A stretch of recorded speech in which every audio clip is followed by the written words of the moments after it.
আচ্ছা, তোমরা কি কখনো মায়ার আকাশ দেখেছো? বৃষ্টি শেষের পরেও যেখানে ধীরে ধীরে গলতে থাকে মেঘ,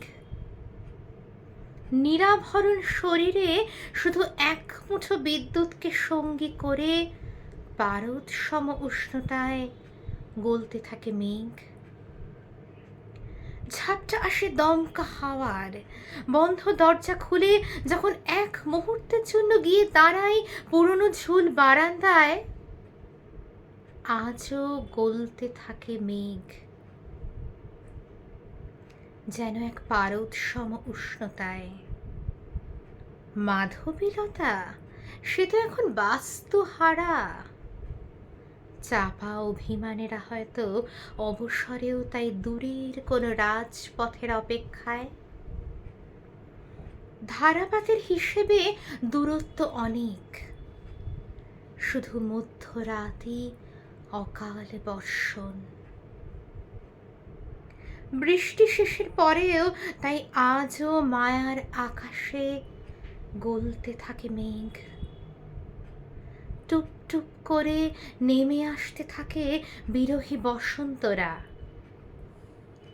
আবারও ঝরে পড়ে অজানা কোনো রাজপথে, হয়তোবা পুরনো কোনো স্মৃতির শব্দের আঁচড়ে।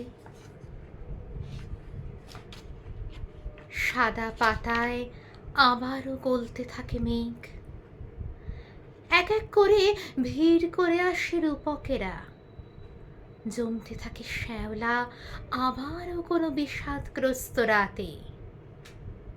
মায়ার আকাশে গলতে থাকে মেঘ, পারদ সম উষ্ণতায়। আর কোনো এক অচেনা গুহায় আবারও নতুন করে জন্ম নেয় সেই প্রাচীন হায়ারোগ্লিফ।